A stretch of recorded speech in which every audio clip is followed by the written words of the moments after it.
Well, a very good evening to you all, ladies and gentlemen. It's lovely to have you back with us once again for the MC Motorsport French Car Care GT3 Championship. We find ourselves tonight for round 3 at the Bend Motorsport Motorsport Park in Bend, Australia. It's great to be home, as always. This is a very, very modern circuit compared to a lot of the others on the calendar, and so as a result it is very wide, very fast and very technical. I absolutely expect the drivers to show us their best here tonight, but plenty of room for overtaking action, and I cannot wait to see it. We're joined tonight in the booth by a new voice to Simple Racing Broadcast. My name, of course, is still Jared Cole this week, hasn't changed, but I will welcome to the booth for the first time Isaac Fogarty. Isaac, great to have you along for tonight's racing, mate. Yeah, good evening, Jared. Good evening, everybody watching at home. It's an absolute pleasure to be here. Really looking forward to this one tonight. As you said, we're back home at the Bend here in South Australia, and there'll be a lot of action, I'm sure, at this relatively new circuit to iRacing. Very much looking forward to the two races we've got ahead tonight. Yeah, so new, of course. We don't actually have a track map to show you yet, but it is one of the, in fact, I believe from memory, and I'm going to be off the mark here, I'm sure, but I believe the second longest permanent racing circuit in the world when you do take the full track configuration. Tonight we're not doing that one. We're on the international circuit, which most of the drivers will be very, very happy about, because Bend, it's a pretty featureless spot, and so it makes it really, really tricky to spot your brake markers. There's not a lot of trackside objects to judge it by. So it really does rely fairly heavily on a driver's memory of the track. Tonight, though, they'll have plenty of opportunity to get their heads around it. We start with open qualifying. That is underway right now. We'll check out a little of the action, as always, in just a moment. Then we've got 2 races tonight being a feature round. We've got our 14-lap heat race, our sprint race, if you will, to kick us off, followed by a 28-lap feature. As always, the manual safety car in use this evening. A 50% fuel restriction means that drivers will absolutely be pitting in at some point during that feature race to take on board some more fuel and some fresh tyres, and the timing of that, as usual, will be critical to race success. Let's take a look at how the standings are, though, before we get underway with round 3, and the championship, 2 rounds in, with the first of the drop rounds taken out for these drivers, is looking very, very close at the top end of the table. Of course, Reece Wakefield, a very, very good start to his season for One Performance Racing on 291 points. His partner in One Performance Racing, Danny P, there in third on 268, and splitting them, Hayden Veld, the new entry this season from Evolution Racing Team, has proven very, very quick indeed. Jeremy Washington, of course, is back with Antique Motorsports and looking to defend his title. Ruben Dan, a little bit of a bolt from the blue, that privateer entry, as has been Sebastian Vandel sitting in 6th. So still plenty of competition at the front end of this field. Isaac, you're joining at such an interesting time in this season. You've only missed a couple of races so far. I've got to ask, any names there that you're familiar with already? I'm definitely noticing, I've heard a lot about Reece Wakefield and the pace that he's performing at this season, and Hayden Veld is making waves in this series as well. Obviously, as you mentioned, a newcomer to the series. Obviously, you can't go past Mitchell Curry there in 11th place, and then Ryan Palmer and Ian Ward. I'm a console racer myself, and those are 2 names that are very synonymous with console racing, especially across Gran Turismo in the PlayStation community. So those are 2 names I'll be keeping an eye out for this evening to see how they perform on this race tonight. Always impressive how many names you come across that you see just about anywhere, really. They keep popping up all over the place. It's a small little community, sim racing in Australia, and as a result, we do get the privilege of seeing a couple of drivers and getting to know them pretty well. Right now, though, I think time for us to go and check out a little bit of the action on track. So without further ado, let's jump in and grab this second half of qualifying action, and we'll start tonight by just saying hello to Mick Polly from Southern Cross Racing. He was the quickest in practice around here. Not quite on his practice pace at the moment, but we've also seen, of course, a few of the names who are perhaps just taking it a little easier through practice, setting themselves up towards the top of the table. You can see Mick's got a couple of purple sectors there as he crosses the line and jumps straight back up. That's more like what we were seeing from him in practice, up there into the mid 46s. And it's going to be a very, very competitive field tonight as I take a look down the table. We've got, third place Now Liam Jensen takes third at an almost flat 47, and we don't actually hit the 48-second mark until around about 13th in the pack right now. So it is a very, very congested top of the field as always. And again tonight, a massive turnout, Isaac. We've got just shy of 40 drivers tonight, so a couple less than usual. But of course, a lot of that to do with the fact that I know that a couple of the ADHD boys are away at Bathurst this time around.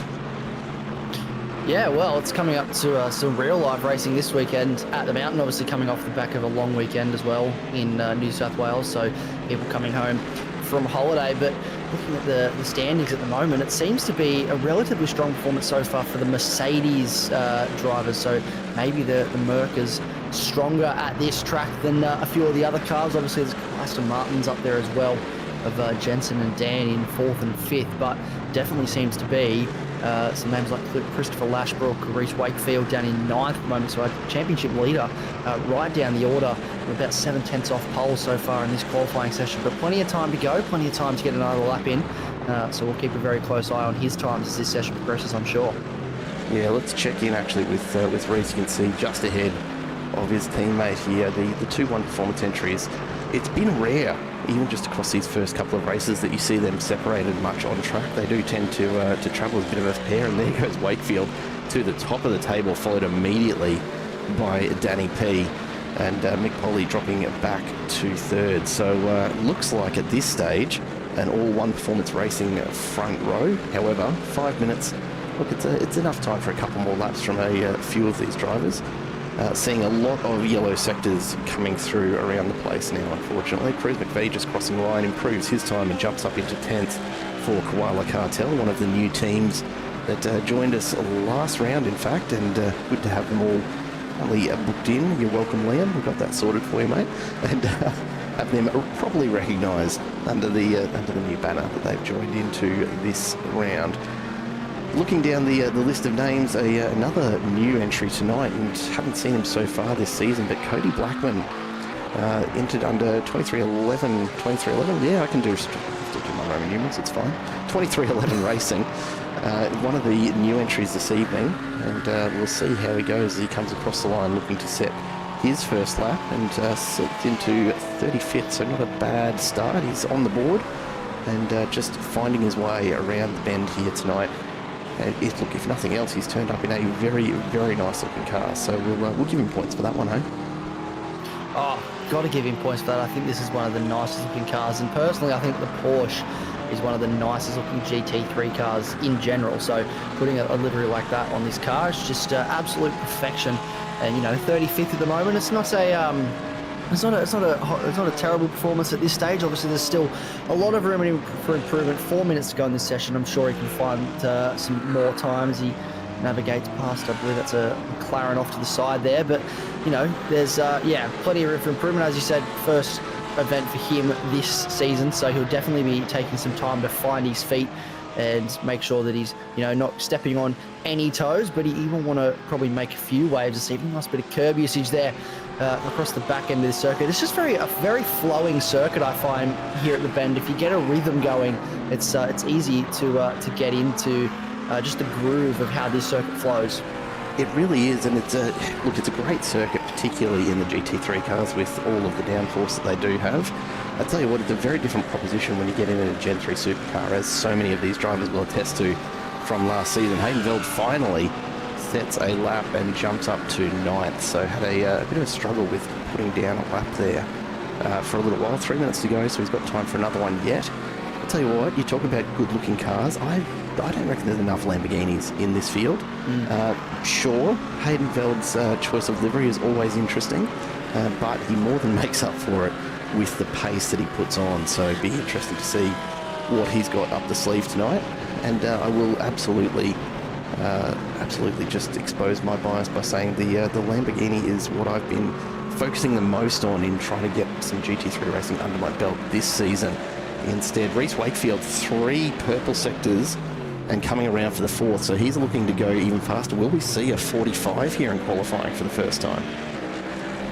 That's the question, isn't it? He's not too far off it, so it depends how much time he's up by when he dives into the pits. Last minute runs it wide.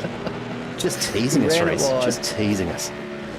He heard us talking. He thought, you know, you guys want to see a 45? Absolutely not. I'm just going to dive into the pits and you don't get to see that. So he's parked in the pit lane. That I'd say will be his session done. But that would look like a very quick lap, and I definitely think if Reece Wakefield can do it, there's someone else out there that can find a 45 before this session is over. Yeah, no doubt, although time is running out very quickly. Sebastian Varndell sitting in 8th at the moment, a newcomer this season, just a young bloke, but certainly setting it on fire with his pace. And not surprising to see with the backing of MC Motorsport that he is out here with a pretty serious amount of competition clout given his performances so far. He's definitely been driving hard the first 2 rounds. It'll be interesting to see what you get at the Bend, because as you said before, it's a really flowy track, which can often make it a little difficult to get a pass done, particularly through this back part of the circuit where it does just flow through those left to right to left corners. There's actually not quite as much opportunity as it might seem to get a pass put on, but it certainly all depends, doesn't it, on the driver's ability to keep on that ideal racing line.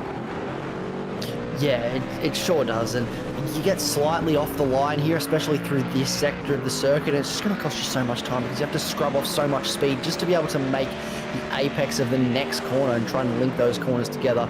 I think personally, no bias at all, but he's definitely picked the best car on the grid to be racing in. I am a big fan of these Mustangs, the way they look, the way they drive. Definitely, it's the only GT3 car that I actually own myself on iRacing, and I'm just a very big fan of these cars. So he's picked a great one. Does improve up to 3rd there, so that's a really good lap actually from Sebastian Varndell. And we've got about 15 seconds to go in this session, so he'll get another lap in, but 2nd row of the grid, that's looking pretty good. Yeah, can't argue with that. It's a good time to set that sort of pace because it does mean that a lot of these drivers won't have the time. Now, here's the fun thing with iRacing, and I still can't get my head around it. Does it kick you immediately out? It always does with these heat races. And so, of course, the drivers out on their hot laps won't get an opportunity to actually set a final time. Always struggle to remember whether it's going to do that to us or not, but here we are. We've got our grid for race number 1. It looks a little something like this. Reece Wakefield and Thomas Hinz setting a blistering pace at the absolute death of that qualifying session. So they'll take the front row with Sebastian Varndell and Mick Poley behind them. Danny P and Ethan Johnson on row number 3 ahead of Hayden Veld and Liam Tipping. Then Alex Sikas and Liam Jensen will round out your top 10. Mitch Curry and Ruben Dan behind them ahead of Michael Whiting and Chris Lashbrook. Then James Salhani and Ian Ward line up ahead of Cruz McPhee and Chris Burke. Darren Caldwell and Simon Caplett sneak into the top 20, while Charlie Milliken and Troy Hollingworth just miss out in 21st and 22nd. Then Dan Mirko and Nick Clydesdale ahead of Lucas Baker and Brad Coates, with Kyle Ridley and Keith Logan behind them. Daniel Harrod and Chris Miller round out the 30. Nathan Bowman and Darren Lofton on row number 16. Then Brendan Purcell and Martin Lipsky ahead of Jackson Austin and Cody Blackman, with Finn Salvatore and Scott Bartine behind them.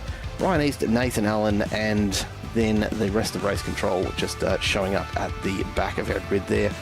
As usual, a massive turnout for tonight's racing, and I fully expect that we're going to have absolute chaos into turn 1, and I am here for it, Isaac. I am also here for it.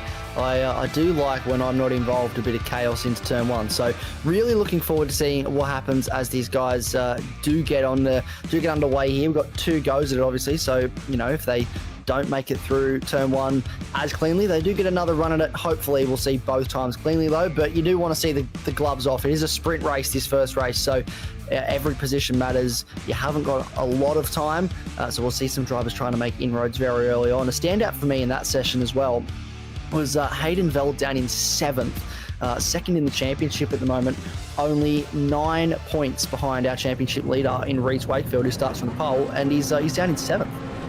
Well, the drivers gridded up. We're ready to go very quickly. 14 laps here at the Bend. Gets underway. Reece Wakefield leads the pack off the start, and look at Hayden Veld's start already immediately up the inside of Danny P. Here comes the rest of the field though, and have a look at this on the way down to turn 1. It is going to be absolutely insane. This track is so wide, and it's going to encourage drivers to try going 3, 4, 5 wide. Have a look at the congestion at the back of the pack as they try and work it out. We've already had a couple of cars come together. It looks like it was one of the Fishy Motorsports McLaren's caught up in that, and indeed Michael Whiting dropping through the order, as is Simon Caplet, and I think Daniel Harrod just making it past those two just in time. Reese Wakefield, Sebastian Vandel out in front. Thomas Hinz has dropped a position, but Hayden Veld already up 3 into 4th. As you can see, some moves starting to be put on early as drivers look for an opportunity. We've got, tell me that's not Ethan Johnson off the track there, and just sitting and waiting for an opportunity to get back into it. Look, it's not the start anyone would have wanted, and Brian East gets caught up in it as well by the look of things. But this is the Bend, right? You've got to get through that first section and get settled in pretty quick. And you can see at the front of the field, that's absolutely starting to happen. But Isaac, mate, we promised you a big field tonight. How's that for a start of lap 1? That is there's action happening left, right, and centre through that turn 1. Poor Christopher Lashbrook. He's all the way up inside the top 15 in qualifying. He's back deep into the 30s now after that start. Just unfortunate contact meant that he got caught up early on. But how's the start from Hayden Veld getting up into 4th place? That was a crucial start, and he knew it. But seeing those cars, about 5 or 6 cars wide, I think it was, Stage, along that front straight on the run towards turn 1. I was wondering how they were all going to get through there cleanly. Most of them did. There was only a few that got tangled up in the end, but it's been a very electric start so far. Obviously only 1 lap down, and Reese Wakefield has sort of started to walk away with it, and his teammate is putting some pressure on. Oh, look, early days, but yeah, certainly the ideal start for Reese Wakefield. And Danny P trying to get back up there. Just behind them, though, Alex Zekas and Liam Tipping side by side as they come through turn 1. A little bit of a wiggle there from Tipping Vaston. Gets it back underway, and there's Mitch Curry right behind. Speaking of hellos, g'day Ryan, I see you there in the chat. And of course, our good friend the Doctor is back once again. G'day Tom and Greg, welcome back into it. Another very, very busy evening for us here in the booth as we try to bring you all of the action from an absolutely stacked field of GT3 cars here at the Bend. Have a look at it. Like just the huge number of cars we're going to pick up on every one of those wide shots. I do love a good bit of Monday night racing here with MC Motorsport. Yeah, it's certainly a great way to round off what has been probably, I'm sure for a lot of these guys, a wonderful long weekend, and they're getting in GT3 cars tonight and giving this a red hot crack, and hopefully everyone that's tuning in is enjoying all the action so far. We've obviously only got 2 laps in, and there's still been plenty to talk about, and we're looking now further back into the pack. This is the battle for 20th place, with that being led by the 737 car. Look up the inside there from the 53, trying to find his way past. That is a lovely move. Lucas Baker from Southern Cross Racing, and Bowman really enjoying that BMW this season. We've seen a lot of that from him already, Isaac. He's thrown it in there, and certainly has been competitive. Yeah, he's really putting that BMW to good use. It's a very fast car, very strong GT3 car, and he's certainly making good use of that in this race so far. He's got now, it looks like, the Mercedes in front of him, so a little bit of work to do to try and get past them. They've been quick here tonight, the Mercs, so we'll see how that goes. Look down the front, just look at them all rolling down the front straight. There's so many cars, which is so great to see. A little look up the inside there from one of the McLarens. As we jump just ahead of this group, Alex Zekas and Liam Tipping still getting in amongst it, and there's Ruben Dan, the privateer, up 3 spots already. You can see him looking up the inside of Tipping's Koala Cartel Aston, just seeing if there's a little bit of a touch there for Zekas and Tipping. Have a look at Ruben Dan, capitalise on that. Goes around the outside, goes very, very wide though. He's going to cost himself all of that advantage if he's not careful. Now side by side though with Tipping as they come through here, gets it sorted out, and he's got himself in front, but he's now got Tipping and Jensen on his tail. 3 Astons, 1 Mustang in front, and not a bad view at all for us here in the booth, but I reckon that Ruben Dan probably starting to sweat just a little bit right now. Absolutely, he'll be feeling the pressure. So will the Mustang in front. He'll be feeling the pressure as well. This little battle for 7th place. I do not ever want to, I don't think a sight that anyone wants to see is 3 Aston Martins in your rear view mirror chasing down. Look how close he is through this section of circuit. I reckon get a good run off here, there might be a move into the penultimate corner, covering the inside there. That's a very smart move, looks to the outside, but not deep enough on the brakes, and that's a very smart piece of racing from the Mustang driver to just make sure that he covers that off here, because it's going to be gloves off here in a minute between these guys. It's always the challenge when you know you've got to defend, but as soon as you do it, the driver behind immediately knows that you're watching that mirror and that you're feeling the pressure, and so that just tells Ruben Dan he needs to turn up the wick just a little. And here he goes. He's not going to move over and give any extra room to see, because if he doesn't have to, goes around the outside of turn 1, and it looks like as he comes back to the inside on 2, he's going to get that one through 3, nose in front, very, very comfortable. G'day, Red One. It may well be Isaac's voice, Isaac Fogarty from TrackSpot TV, joining us in the booth tonight. Always love to have a few different voices along to keep people guessing, and it looks like you've been found out, mate.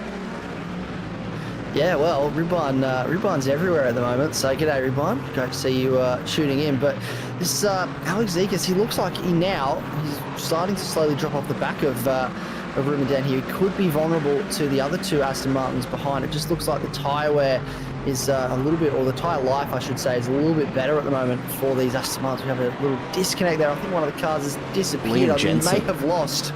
It is, yeah, we've lost Liam Jensen. You can see him tumbling down the order. Back. He's run off the track at some point as well and picked up a slowdown, so jumping a curb, but that's always terrifying when you're on track with a car that just disappears like that. This is one of the joys of sim racing, I suppose, isn't it? That disconnects happen, but yeah, you never want it to happen when you're in amongst the group. As we see, it looks like Keith Logan, stopped off to the side. He's had what looks to be some hardware issues, I imagine, because he's pulled it up and he's actually jumped straight out of there and back to the pits. So not a good night for him at all. Plenty going on right throughout the pack as we try to grab it all. Kyle Ridley up 11 spots so far, so didn't do so well in qualifying, but we know he's got plenty of pace. He just hasn't really had a chance to turn it on so far this season. We've not seen him really up towards the front of the pack like I probably would have expected based on his performance last season. Whether that's just an indication of how much this has jumped up, or perhaps just the fact that he was feeling really comfortable in the supercars and now just trying to adapt back to the GT3s. Red One absolutely on the money, a hugely down in front for Wakefield. 3.5 seconds at this point. We're not even halfway through this 14-lap sprint, and he's looking very, very comfortable here at the Bend. Yeah, he's sort of walked away from that lead group, hasn't he? He's just disappeared into the distance. Now we have, this is Baker looking up the inside of Coates for 20th place. A bit of an accordion there indeed. Thought he was going to be caught out by Austin there, but so far it's not really been too damaging for Luke Baker. But yeah, a little bit of maybe rubber banding or just a little bit of speed difference in the corner there caught out Austin. He's done well to avoid any contact there, but this is shaping up down the back of the field here. There's a couple cars that are really close together. We have a look up the inside from one of the Aston Martins. Jensen and gets through. Jensen. Here comes Ridley though. Wow, he's opened the door. Oh, what a swipe across the nose of the McLaren just to try and shut the door from Burke, and it didn't really go his way. He's run deep into the corner, and now he's going to lose that to Ian Ward as well. And that's a very costly defensive move from Burke, and sent him right down the order. He's lost 2 or 3 spots there. Yeah, look, a nice little bonus there for Ian Ward from ADHD, and a big hello to Josh Harris, and he'll be checking in from the mountain, of course. Hope Bathurst is treating you well so far, mate. Red One, no mandatory stops, but only a 50% fuel capacity, so really mandatory in the sense that you can't make it without a refuel in race number 2. So not enforced. If you think you can fuel save that much and still be competitive, then by all means go for it. But I don't see it happening somehow. He can fuel save that much and be competitive in race 2. I would be mightily impressed, and I'd want to know what fuel you're actually running. This is a bit of front-end damage for Caplet, and Lashbrook has a little look up the inside, but just was a bit too deep into the corner. I think that pulled up more than he expected. But this, yeah, front end is the bumper is missing from the 99 car, and I think that would definitely be having some effect on the aero. Off to the side there. Purcell going slowly, yep. Simon Caplet carrying that damage from that turn 1, lap 1 incident as Lashbrook goes up the inside of the hairpin. Rest of the field following through. He's going to really close it out, and that looks like, Caplet's around. And in the background, you've got one of the Tulip Racing entries, Martin Lipsky, having a bit of an issue there as well. Caplet carrying that damage from all the way back at this early incident. The iRacing Designs replay picking this up where he just gets caught up in it a little bit, gets spun sideways, and that doesn't look to have done the damage though. So maybe just another incident a bit further on, but nothing that's really flagged. I know he's had just enough of a clip by the look of things that it's loosened everything off, and that bumper will make its way under the car at some point further down the track, I'm pretty sure. Yeah, it's just one of those things where it's pinned there by sort of sheer force, and you're going fast in a straight line, so it keeps it there, and as soon as you sort of turn at high speed, it slides off to the side and disappears. But this is the battle shaping up for second place between Sebastian Varndell and Thomas Hinz and Hayden Veld as well, not too far off the back of this group, but they're getting racy here for the back end of the podium, and I think Hayden Veld might like his chances at getting onto the podium with a handful, probably about halfway into this race, so still about 7 laps to go before we get to the end, so plenty of time for him to get a spot or two. Worth pointing out that Veld's quickest time, not quite as good as Varndell's and Hinz, so he's got his work cut out for him. He really needs to get into the slipstream here and try and tack onto the back of him. So he'll just be hoping that these guys, battle it out hard and slow both of them down just enough. As you see, they go through this long sequence of right-handers. Honestly, it's one of the most fun sequence of corners that I've had the pleasure of driving on any of the iRacing tracks, but geez, you've got to be right on the line to get through there and maintain the sort of pace that you want to stay competitive, because it's very, very easy to end up just drifting a little too far out or having to correct back in a little too aggressively, and it takes all of the speed out for your next couple of corners. It is a really, really technical track despite how wide it is. Yeah, it's very deceiving. You look at this track, you think, oh, it's nice and wide, it's going to be really easy, but it's actually, looks up the inside now from Hinz on Varndell, but not deep enough on the brakes, and that was a great move from Varndell just to hold it around the outside. Defends for now, but that's now really opened the door for Veld to close right back up to these guys just because of the speed difference they had in that corner battling along. But yeah, as you said, very wide, but it's incredibly technical, and as we mentioned earlier during qualifying, getting a flow up here and getting the sequence of corners chained together with how many twisty-turny sections there are, that's the technical term, twisty-turny, is just really important for these guys to find lap time. And here we go, this is McVie looking up the inside of Hollingworth into turn one. Oh, very close to contact there, decides to back out of it at the last minute. His teammate there, Jensen, probably talking him through it, and there's contact. Gets the corner all sorts of wrong, and Hollingworth will be right on his bumper and looking to take that one back at the next turn if he gets half a chance. Kyle Ridley in the background just rubbing his hands together at the idea these guys are about to collide and give him a couple of free spots as Jensen goes and makes way for McVie. McVie running very, very wide on the exit. He's struggling to get it done. Ridley's going to come undone as Jensen goes across his nose. It's one of the Koala Cartel cars out and tries to take Ridley with him, who somehow manages to keep it on track. But it's cost him quite a couple of places and also a lot of speed as Nathan Bowman starts to catch up behind. There's a bit of a concertina effect there. The Hollingworth and Jensen made a little bit of contact, and then McVie and Jensen made a little bit of contact, and then that meant Jensen sort of moved back across the track to make some more contact with Ridley, and it was all everyone was running into everyone really in that. And unfortunately, it seems that Jensen was the unfortunate party that took the brunt of the damage there, and that's unfortunately drops him right back down the order to 26th position.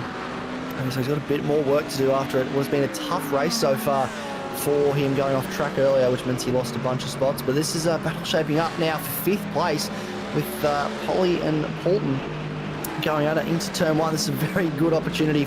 Seen a lot of drivers very late on the brakes try and make a move on the inside. It's just perfect for that, especially in these cars with the ABS and traction control. It's super easy to just slam on the brakes and get the car to pull up. Yeah, very easy to do. Whether or not it's easy to do with a quick line is always the tricky part. And there's so much opportunity to choose a slightly different line here at the Bend because the track is so wide. I mean, look at how much room you've got there. Coming down to the hairpin, you can choose just about anything you want, and particularly as the lead driver, you can really force some interesting choices just by sitting in the middle of the track and pushing the driver behind you to make a decision one way or the other. G'day Spud, welcome to the chat, mate. Good to have you along, as always. Isaac here in the booth with me, of course. And yeah, mate, good to have you in the chat, as always. And a shame to be missing your voice here. But hey, we'll see you back later in the season. I have faith, mate. Spud's a fantastic commentator, a fellow Nova Castrian. Yeah, well, we've really been enjoying the work that you two have been doing at the start of this season, and the commentary that he provides as well, the insight that he can provide into the racing action that we see in this series, because there's a lot going on in these cars. There's a lot to think about. A lot of people try to say that, oh, here we go, there's a battle shaping up here, that there's so many assists in these cars, the ABX, traction control, there's not a lot you have to think about, but there really is. This is one of those situations where there's a lot you have to think about, because you've got, look at 1, 2, 3, 4, 5, 6, 7, 8 cars, 9 cars even, that are all super close to each other, trying to make moves. You've got defensive moves going on in the background, up the inside from the McLaren. Jackson Austin trying everything he can, just a little nudge there in the rear corner of Brad Coates in the other McLaren. It's all happening, and now Coates is trying to walk away, but I think Austin might try and come back at him here on the run towards turn 1. Clydesdale a little bit off the back of this, but one move. Whoa. And that's a late look. Was really keen to try that one out. Geez, that was was an aggressive move, putting a little bit of extra temp in the tyres maybe. It's hard to say. In the background, Michael Whiting trying to fight his way back through the field as he gets past Dan Mirko. Still down 8 from where he started because of that early incident, but getting back through it as best he can. This pack that we've got though in the middle of the field here is absolutely massive. From Hollingworth back, you've got McVie, Ward, Ridley, Bowman, Chris Burke here ahead of Brad Coates and Jackson Austin on the back. Nick Clydesdale from Southern Cross trying to hang on to the back of the group. It's a fair battle pack, and it's not often you see this happening in GT3 racing, but hey, like we said, we're here for it.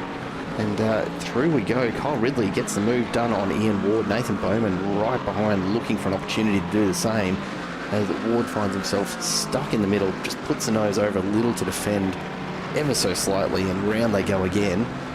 I reckon Bowman won't be far off trying to put a similar sort of move through here, but Kyle Ridley just cannot seem to find the pace that he's after.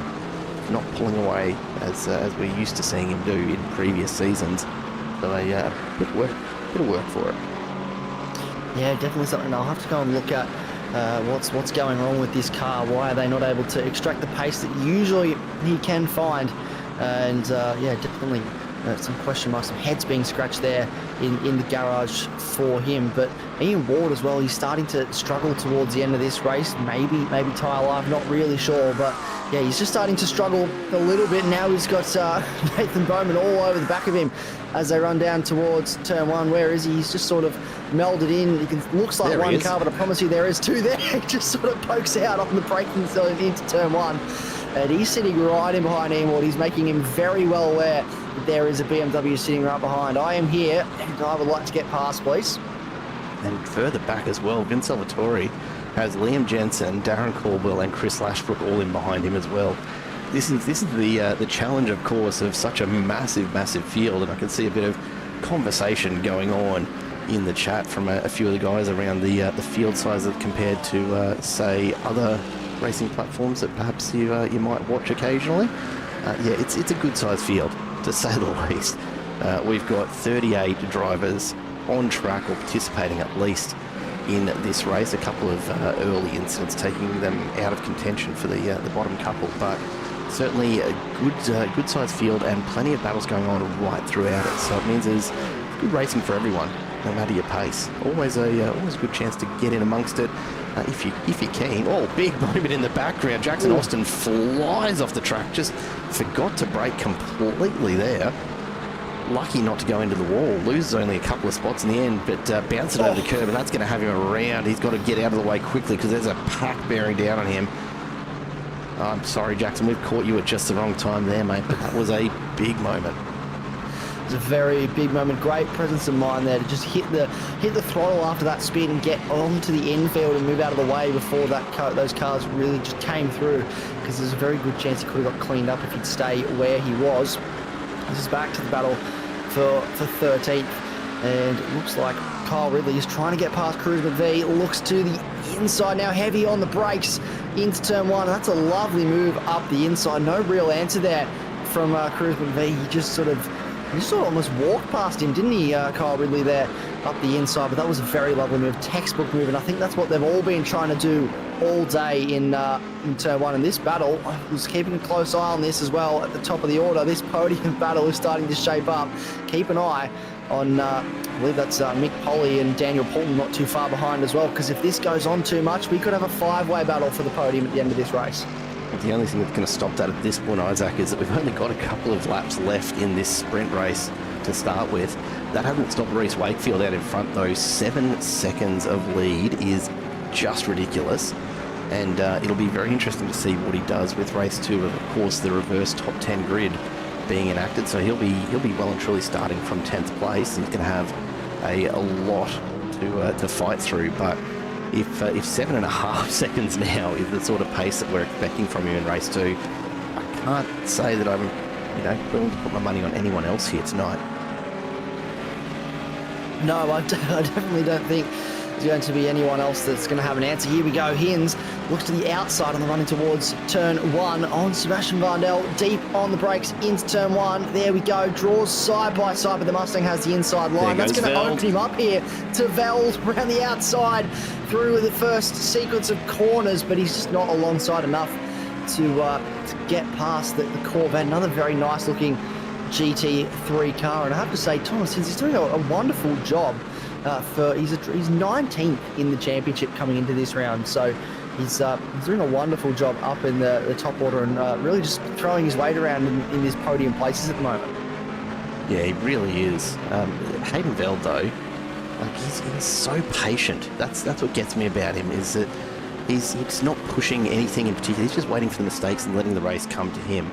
Up 3 spots, just holding the back of Varndell and Hins while they battle it out, not doing anything silly. He's just keeping his nose clean and waiting for the opportunities. And as he sits there, lets a little bit of a gap open up to Hins perhaps, with Mick Polly and Danny P bearing down. He's going to have to be careful with that, but only a lap and a bit to go here, and there's still going to be, I reckon, at least one more opportunity. It'll be up to Hins now to close the gap to Varndell before they get onto the main straight, though, if he wants to have any sort of shot at reeling that back in. Yeah, there's a bit of work for him to do. They've only got another opportunity at this. One more run down the front straight before the finish line. So this is his last opportunity to make the most. Look at how far out in front Reece Wakefield takes the white flag. And here comes everybody else. Wait for it. Just going to go grab a drink, come back. Oh, here we go. There's Varndell, Hins and Veld. What a ridiculous lead this has been. This has been an absolute dominant performance from Reece Wakefield. Qualified on pole, just walked away from everybody else. I really am hoping I'm sure he was hoping that he does the same thing in race 2. I'm hoping that we see something a bit different in race 2. Maybe a bit of fuel management comes into play from other people, but he's just, in this sprint race, in all-out pace, he's just disappeared into the distance, and this has been great for his championship because his closest rival currently sits in 4th place, trying to find a way past, but this is the last lap and there's not many more opportunities left for Hayden Veld to try and get past. Big opportunities. Liam Jensen looking for one last roll of the dice here, tries to get up the inside of Burke. Burke just a little slow out of the corner, but on the inside for turn 2. Now Jensen back on the inside for 3. They're both pushing hard side by side on the exit. I think Jensen's got the better drive, but Burke is not going to give it up that easily. Jensen will be on the outside as they come down to the hairpin. He's going to have to decide what to do. Side by side they come. He goes to the inside now, switches it across. Burke squeezes him. Can't quite get past there, so Jensen's going to have to just sit in and wait for perhaps even the final turn before he gets another crack at that. Out in front, Hins is right there, but I don't know if he's going to have a shot at this. Oh, he's close, but I don't know if he's close enough. He's only got a couple more opportunities. This is a key opportunity, and he's not close enough. I don't think he's going to be able to put it up the inside in the final corner, but here he is, Reece Wakefield across the line. Making it look easy in the end, a massive win for Reece Wakefield. Varndell, Hins and Veld will finish in that order despite all of the jostling. as we come down the straight and the rest of the field rolls on through. Mick Polly, Danny P, Ruben Dan, and of course a long way back, actually 6 seconds back to Tipping and Seekers as they finish side by side. James Salhani in amongst it still. Mitch Curry just misses out on getting bumped to pole for race number 2. And then have a look at the gap now to Troy Hollingworth and this group. 11 seconds back, and this is going to be so close as they come to the line. Look at that. That's a huge gap. And look at how close they all are together. So spread out from 11 to 12. That Darren Caldwell around in the background. Last turn for Darren Caldwell, and unfortunately puts him off the track and drops him all the way down through the pack as the rest of the field will cross the line ahead of him. That's the control line right there as he rolls across it. What you hate to see happen, but geez, it happens often enough, that's for sure. Reece Wakefield, though, no such problems tonight. Very, very comfortable win for him, and a well-deserved one with a driver like that. It was very well deserved. Obviously, he's gonna have his work cut out for him in this feature race, starting out at 10th position. But he's walked away with this in the first race and made it look easy. So we'll wait and see what the second race in the feature race has in store for us tonight, because that it was some very good action.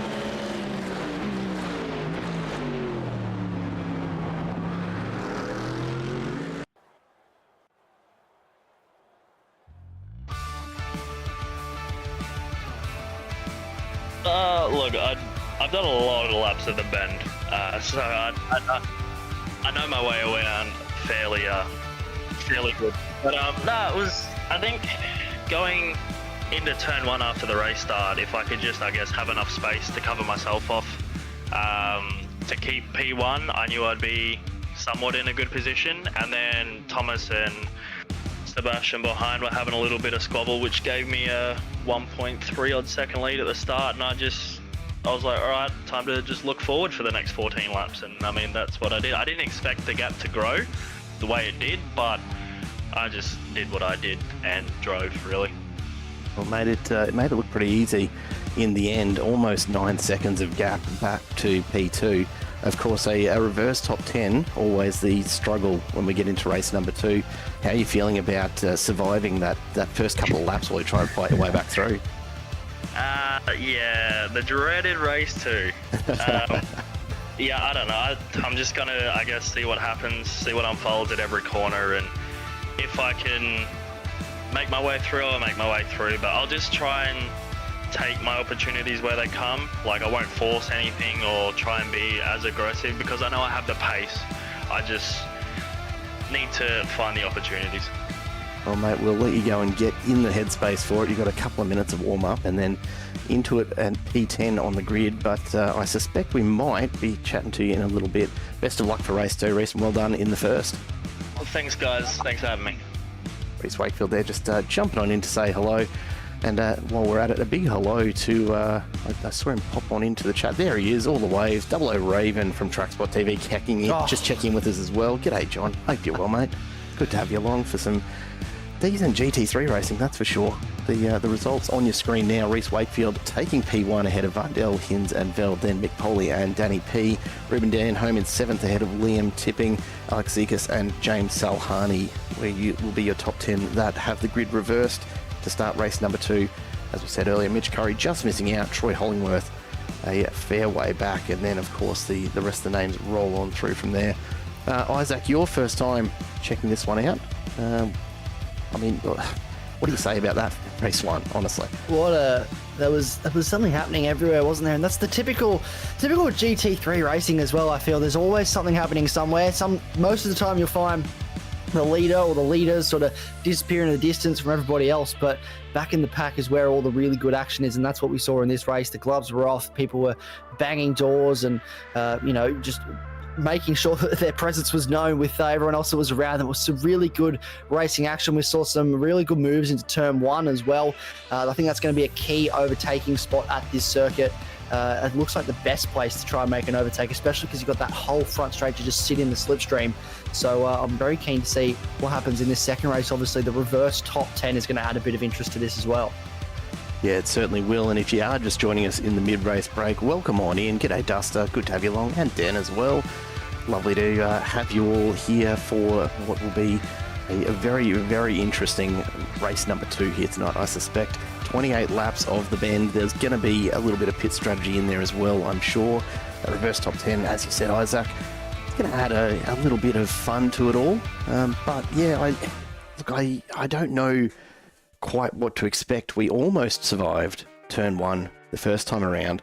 Unfortunately, what tends to happen, and I see this almost every week, regardless of which league we're covering, people get into that second race. They've got their race brain engaged, and they can tend to forget that the tyres are actually pretty cold at the start of race 2. I'm going to predict chaos and carnage for turn 1 this time around.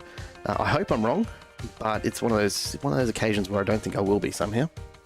Well, I was very excited at the prospect. We almost got through turn 1 cleanly. We pretty much made it all the way past the apex, and then on the exit was where it all went down and where there was a bit of contact. So hopefully we can get a little bit further this time. I like to see everybody get through turn 1 cleanly and then let the gloves off, go from there. But as you said, cold tyres at the start of this race. It's 20 degrees air temperature, so it won't be a heap of temperature in the track, which will make it a bit more difficult to bring the tyres up to temperature. We'll have to keep a close eye on that, but you know, anything can happen here, and obviously we want to see a clean start to this race, but a bit of contact might add a bit of spice into it. As you said, manual safety car is in use. We've yet to see a safety car. Maybe we'll see one in this race if there's enough contact.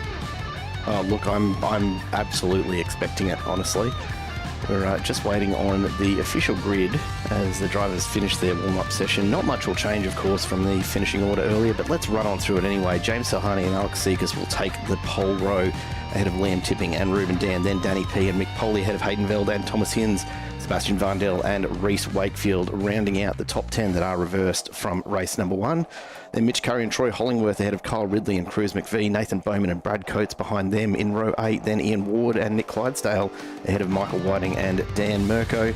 Liam Jensen and Ethan Johnson on row number 11 ahead of Chris Burke and Jackson Austin. Then Chris Miller and Vince Salvatore line up next to each other with Darren Caldwell and Chris Lashbrook behind them. Charlie Milliken and Martin Lipsky sneaking into the top 30.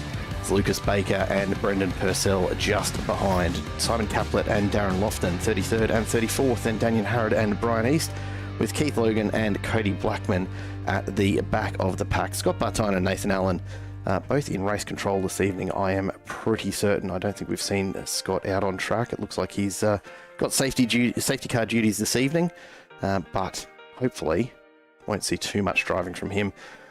It's a long race. Anything can happen. Let's go down to the grid as the drivers are jumping on now, and let's get ready to go racing for race number 2 here in the French Car Care GT3 Championship. This is MC Motorsport, brought to you by Simple Racing Broadcast. Great to have you along, folks. You're getting some requests in the chat, Isaac, for some pretty special autographs by the sound of things. I think I need to have a few words with some of the people in the chat, but no, it's great to see the support coming in from everybody, and great to see so many people tuning in as well. You know, the Bend, it just attracts so many people. It's one of those circuits that excites everybody. It's a new circuit to iRacing, and I'm very much looking forward to watching this second race. As you said, 28 laps. Anything can happen. Maybe we'll see a safety car. I'm a little bit hopeful of a safety car, actually. Very excited at the prospect, but I don't think we're too far away from going racing because most of the cars are on the grid. We're just waiting for a few of our drivers at the front to jump in. Namely, one of them is our front row man, Alex Zekas. Yeah, look, he'll get there. He's still got another 45 seconds or so, and some of these drivers, you know, taking full advantage of the break between. Have a look at the line of cars here. I think we're actually back to just about turn 1, the final turn rather, with the back end of the grid. I am, in fact. Let's go back and just see. Look, the back of the grid is all the way back there. It's it's a long way back with Keith Logan and Cody Blackman. I wonder how you even see the start lights from there. Yeah, I'm thankful it's hopefully they've got like a little graphic. I can see there's a second gantry that's further back as well, so that will hopefully have the start lights on it for them to see. But I need my microscope out, my magnifying glass, just to see how far that last car all the way back there at the back of the grid as they are so far away. And Reese Wakefield obviously starting from 10th in this race, but I don't think we're too far away because I think we have all the cars on the grid now. We do indeed. Lights come up, we're under starters orders. We wait for the 5th red, and then we go racing for race number 2 here. James Delaney leads the way. Oh, a big moment there for tipping. Stalls it almost on the line, and he's going to lose a bunch of spots down into 10th already. We've got chaos at the back of the pack, though. Oh, 3, 4 cars coming together. 5, in fact. That is an awful start for a number of cars. It looks like Simon Caplet caught up in it. Michael Whiting, as well as Chris McVie perhaps getting caught up in that as well. Not the start we would have wanted to see, and I'll be very surprised if we don't see a, yep, there it is, safety car being called immediately. Yep. That's a great call from race control. That's a start.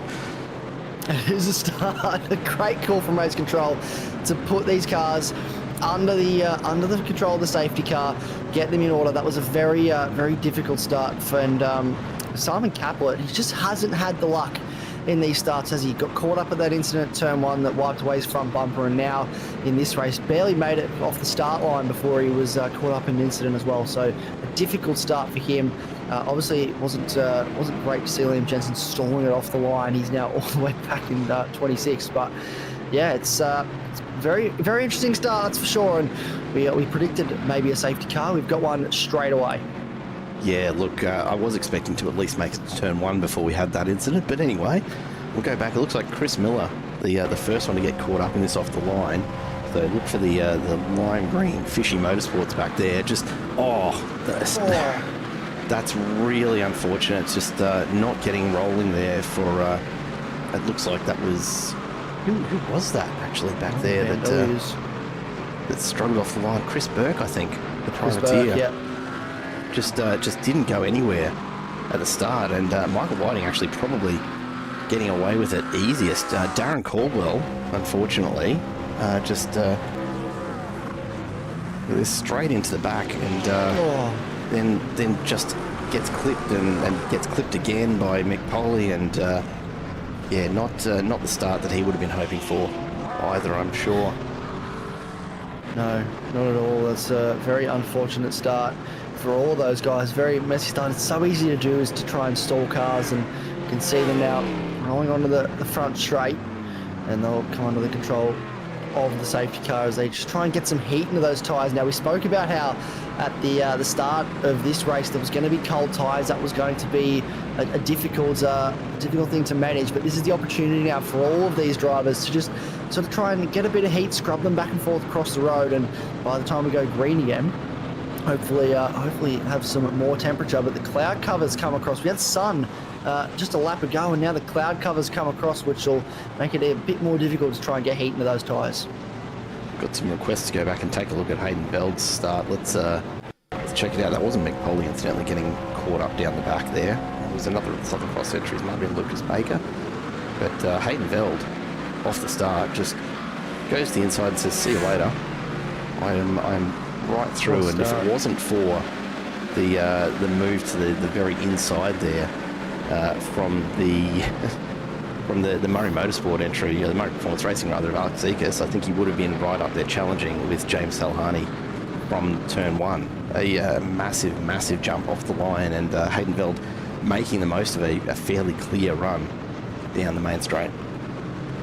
Yeah, but he's back in 7th now. So he had a really good start, made the most of it, and now he's back in 7th. So all that hard work off the start, and he now has to do that all over again when we go green. But this time he won't have a standing start to do it. He'll have to do it off a rolling single file start. So probably, arguably, a harder task now for Hayden Veld. But Reese Wakefield also with a very difficult task, still sitting in 10th. So no one inside the top 11 has actually gained a spot so far in this race.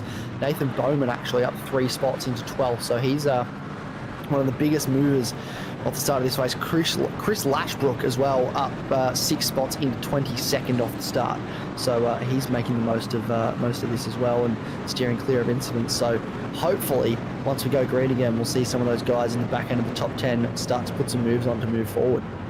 Yeah, I'm just wondering a little. I think Race Control might have done a bit of work to reset the front 10 in terms of start order there, because I was just taking a look at Veld's start, and sure enough, the cars that he went past are exactly the same cars that went straight back past him to their position under the safety car. So I don't think it's by accident that we've got that. And if I'm not mistaken, Nathan Bowman was up a few spots. I reckon we'll see Kyle Ridley and Chris McPhee perhaps be put ahead of Bowman here to reset the start order. I'm not entirely sure what the plan is for race control, whether they're going to reset the whole grid and run this as a rolling restart, or just stop, midway down the pack.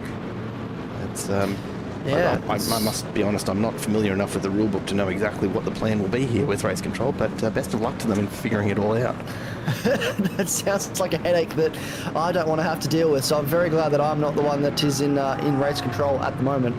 But I'm wondering, are we going to single file restart in order, a double file restart? Have we seen one of those before? There's a lot of questions that I'm currently asking as to how this is going to work. Nathan Bowman's dropped back down to 16th place now, so he's actually lost a spot to Brad Coates, so they might have to swap those guys around once again to make sure that everybody's back in order. Ian Ward as well has dropped a bunch of spots. He was right up, but he's now down in 33rd, so I think he's actually had to come into the lane. Maybe some people electing actually to take their stop now, put some fuel in the car.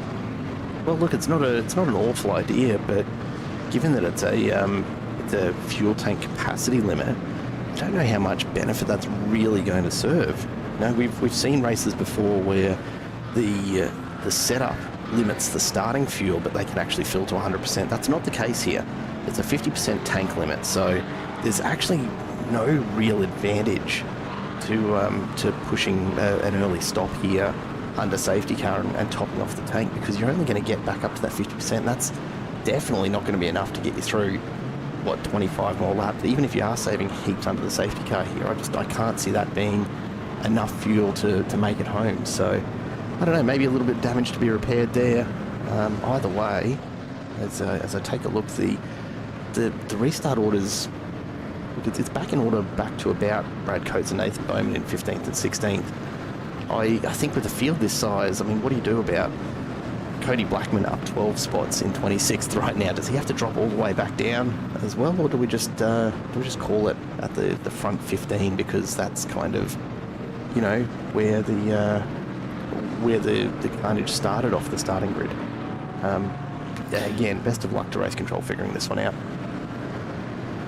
Well, that's right. That's the headache that I'm glad I don't have, and that's certainly the question, isn't it? Where do these guys? Where do they move them back in order to? Brad Coates and Nathan Bowman are actually, Brad Coates and Nathan Bowman are swap positions based on where they started. So that's quite interesting as well. That I'm finding. I don't know how they've decided how this works. Maybe it's based on where they were when the safety car was decided to be called. That could also be a possibility, as they said, well, this is actually the point where we decided this was a safety car, so that's the order that everybody was in at the time. But I thought Hayden Veld would have been higher up if that was the case. So considering the start he had, I'm scratching my head a little bit of this one. Glad I'm not the one that has to deal with that headache though, and be in the stewards room trying to work out where everybody sits. Yeah, Josh Harris confirming in the chat for us that drivers are returning to start positions. I'm still not convinced it's going to be all the way through the field. As we see the safety car just heading off, we get confirmation the safety car is coming in this lap, so we're not resetting the entire field by the look of things. But we'll be green flag racing as we come around this time. Salhani will control the restart, and it's going to be an interesting run down to turn 1 with all of these quick drivers from a rolling start now. We'll be sitting there coming through, particularly keeping your eye on Reece Wakefield, who will be doing his best to get this underway pretty quickly and start to make his way up through the pack. Here we go, we are underway. Green flag conditions resume as we come around the final turn, and already a bit of a gap. We've got a car off in the background. That's Ethan Johnson, has ended up off the track in the kitty litter. I don't know what's happened around that final turn, but it's been enough to spin him off the track entirely. We've got one of the big moment there at the front end. That's Reece Wakefield going past them, and it looks like Alex Sekas and Ruben Dan off the track, just coming together out of turn one, and it was always going to happen, wasn't it, Isaac? Yeah, there was always the potential for someone to be the, if you mess around long enough, you play rough long enough, someone's going to get hurt, someone's going to end up in tears, and it's been Ruben Dan and Alex Ikas that have the ones that have ended up in tears there. They're back down the order, not too far, still inside the top 20. So Alex Ikas sitting in 20th, so right on that bubble, but still plenty of time for them to come back through the field. They're not too far. Look how close these guys are up front with Salhani trying to run away with this, but Tipping, he's sitting right in behind at the moment, Liam Tipping, and Daniel Colton as well had a great start up 2 spots and looking to try and find his way through. Sebastian Vardell up 4 spots off the start, up into 5th place. And Hayden Veld also finding his way up into 4th. So some big movers. Reek Wayfield, though, only managed to move up 2 spots off the start of this race. He's only 8th so far. So he's got a little bit more work to do, and he's sitting in behind these guys at the moment, trying to look for a way past. Plenty of time to get it done, of course, as we get back around towards the start of the track. And James Salhani and Liam Tipping side by side as we get down towards the final turn onto the straight. And Tipping's going to have a great exit there. Salhani needs to get back in behind quickly. Have a look at Hayden Veld, though, as he looks up the inside of Daniel Poulton. Vandell sets the fastest lap on the restart, getting a lot of aero assistance. They're coming down. They're going to be side by side, the front 2 rows here into turn 1. Salhani has to back out. Veld goes through, but he's going to be on the outside for turn 2. Then back on the inside. Veld makes the most of it. He's going to try to push Danny P as wide as he possibly can. Gets it done. And Salhani's going to move out as well. So Danny P's going to have to drop in and just hold on. But wait a minute. He's got a great run out behind Salhani as Veld moves to the inside. He's going to have a look up the inside of Salhani through the hairpin. They settle it down. Guys, remember, it is only lap 5. There's plenty of time to go. We don't need to win it on this lap. No, plenty of time. There's 28 laps in this race, and we're only 5 laps in, so we've got a lot of time, but I don't think they're looking at the lap count at the moment. I think they're just seeing there's a car in front of me. I'd like to get past, please, because that's another spot that I will have in this race, and that's what they're all thinking about. This is great, though, for Liam Tipping, who is starting to try and build a bit of a gap, about half a second now between Tipping and Salhani. And Salhani's leading a very angry train of drivers from about 2nd place all the way down to probably, I reckon, Mitch Curry in 9th, maybe even Troy Hollingworth in 10th place. Oh, a little look up the inside now, because Tipping, he hasn't got the best run through his middle sector. We've got a car going wide in the background as well. Hollingworth off in the, hopefully not in the kilo. It looks like he's still going, but this is gloves off. That is Hayden Veld up another spot into 3rd. So now he's the next in line. We've got cars side by side in the background. It's all happening here in the opening laps. Yeah, the battle for 10th here. Colin Ridley sitting there comfortably at the moment, but he's got Coates, McVie, Hollingworth and Bowman all right on his tail down the main straight. This time we'll jump to the other end of the straight, though, because look at the train arriving at turn 1. Salhani wants that top spot back. He sticks the nose up the inside, as does Thomas Hinds in the background. Salhani can't get there, and he's going to have to try and hold off Veld at the same time. There's no space at all here between these cars. They're going to have to work all of the angles. Liam Jensen just ran the fastest lap back in 29th at a 47.82. Still well off full race pace, but obviously a bit of clear air doesn't hurt. None of these guys getting clear air at the front end at all, as Tipping just has his lead reduced to nothing. Hayden Veld right on the rear bar now. Let's jump on board with Veld and take a look at this. This is a view back to Salhani and the rest of that train behind him.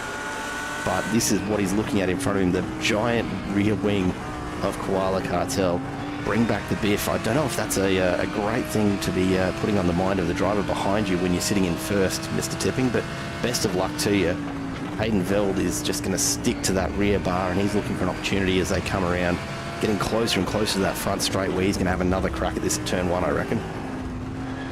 Yeah, this is going to be an opportunity down the inside at turn 1. That's been the main overtaking spot this evening for our drivers. I think Hayden Veld, he'll know that. He'll know that he has an opportunity to get past the inside. This will be a crucial move for Hayden Veld as well, to get some good points back on Reese Wakefield, who currently sits in 6th place, but he is moving forward in this race. Will he have a look into the final corner? No, he thinks better of it. Just backs out slightly. Look how close they are. Look at the run that Liam Tipping has had onto the front straight. The grass flying up as they get as wide as they possibly can on this run down the front straight towards turn 1. Is Hayden Veld going to be close enough? That's the question we're asking. Oh, not quite there. Danny P in the background had another look as well. You've got to be right on the tail to actually get it done here at turn 1. It's such a long straight, you can really easily lose that aero advantage as soon as you stick the nose out. But the pack continues, and it is absolute pack all the way back to Mitch Curry in 9th. None of these guys separated by much at all. Danny P's got a bit of an opportunity here up the inside of Salhani, gets the nose in there, forces Salhani wide. He's going to have to get it going again. Just a little bit of avoiding action from Salhani required, and Hinds is going to take full advantage of that in the background. Can't quite get through, and another position changes as Thomas Hinds now looks to move one step further. Salhani really up against it here. Salhani is he's battling here. He obviously got that pole position, finishing 10th in race 1, but he probably knew it was going to be a little bit of a struggle with how fast these guys are. Looks up the inside. That is Vandel on Polly, and he gets his way past, I should say. But I think Reese Wakefield in front, he could probably close up to the back and try and make a move, but I don't think you're going to get past Reese Wakefield too easily. He's looking at Hinds in front, and Hinds is the man that was second in the last race. So Reese sort of walked away from Hinds and the battle pack. So we know he has more pace around here. Obviously, he said he's done quite a lot of laps at this circuit on this game, so he knows this track very well. Oh, it's a car wide. I believe that's the Aston Martin of Tipping. Liam Tipping, and now he's going to drop a bunch of spots here. He's going to be vulnerable to at least lose 4 or 5 spots here down the front straight, and that's disastrous. He'll go 3 wide into turn 1, maybe. Hinds very deep, under braking to try and get past Salhani, and he has done. So that now puts that's just Hinds up into 3rd place past Salhani and leaving him vulnerable as Vardell tries to get his way past Liam Tipping. So many battles going on. We'll jump further back because here comes Nathan Bowman, forces his way past Hollingworth. Big slide and almost using Hollingworth to stop that from going too far. Gets it straightened back up as they come into contact. He's really pressuring the inside though. Hollingworth has to dip wheels off. There's big contact. That was always going to happen.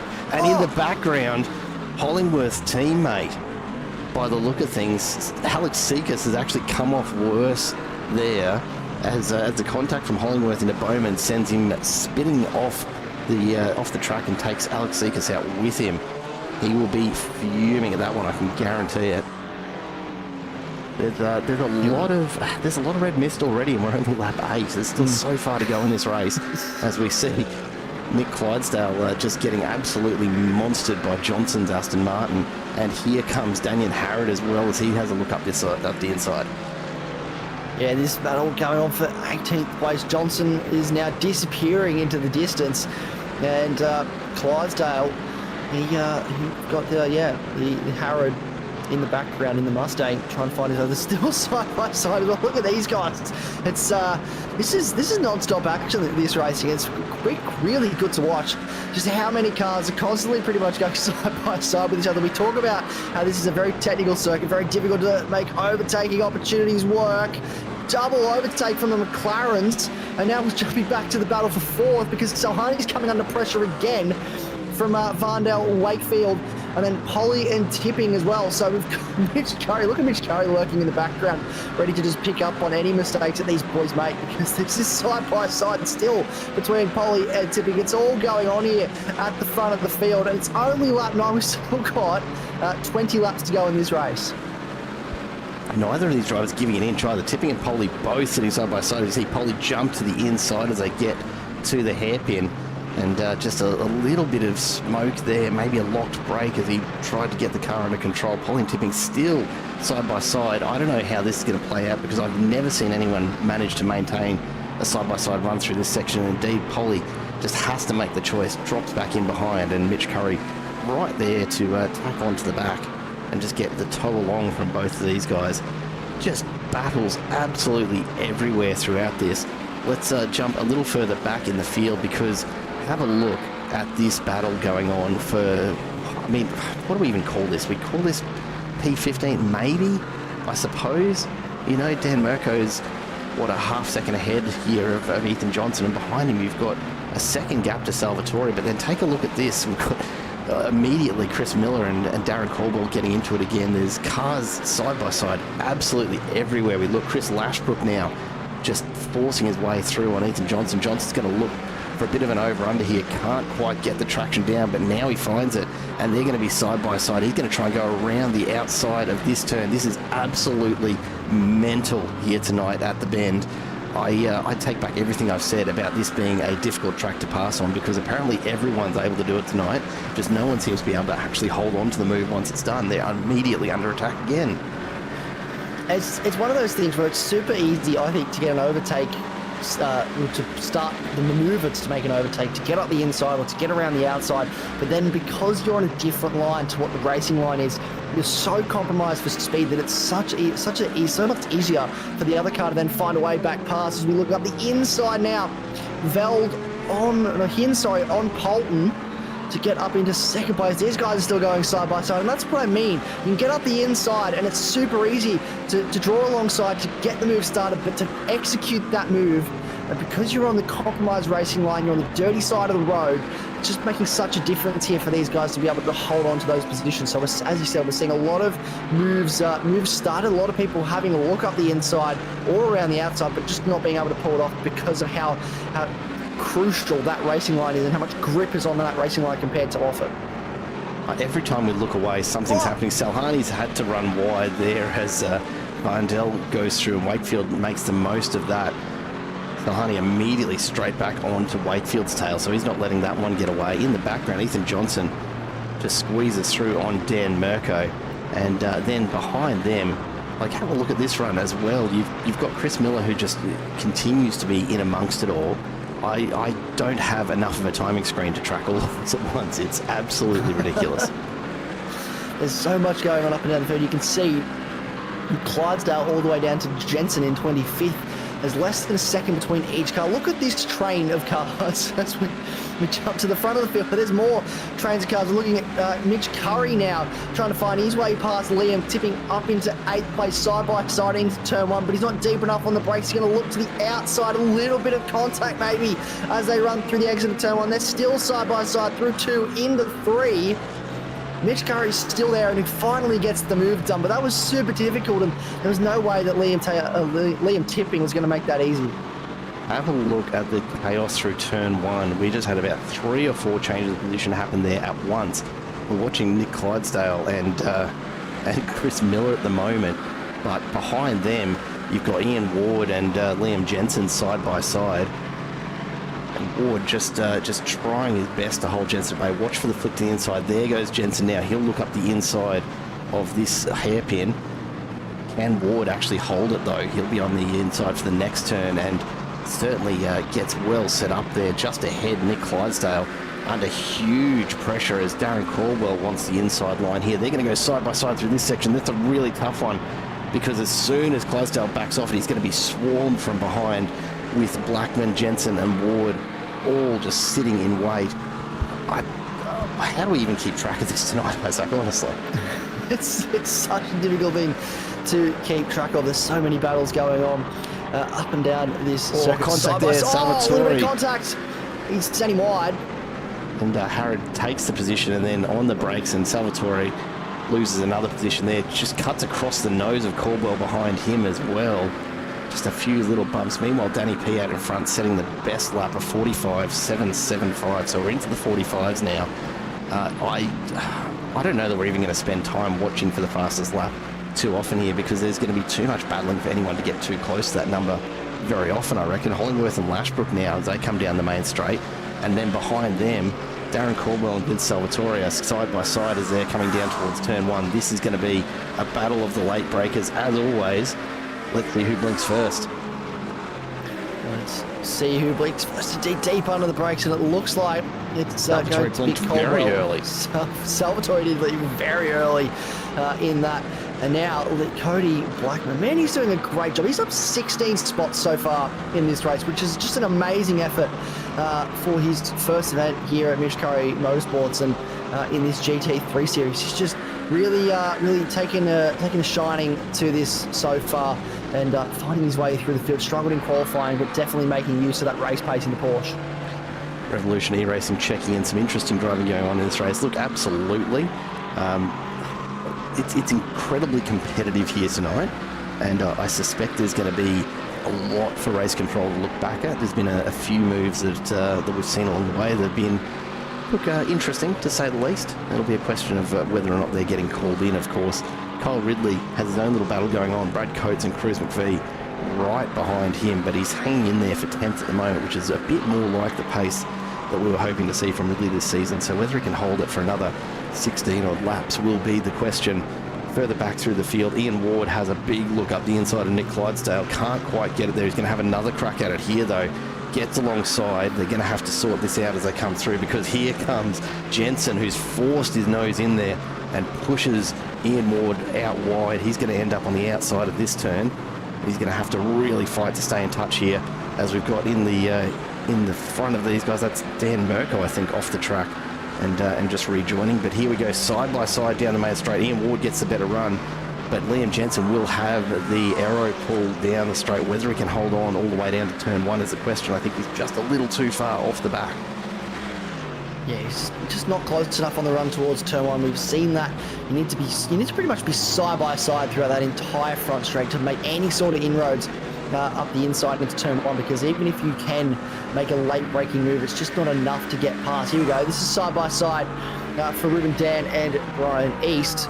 And they, very wide there for Brian East. Just sort of yields and lets Ruben Dan go. And this is another battle now. This is Mirko, sorry. I'm trying to read I'm still learning all the names. Salvatore up the inside, and now Cody Blackman's trying to invite himself into this party as well. These guys are still going.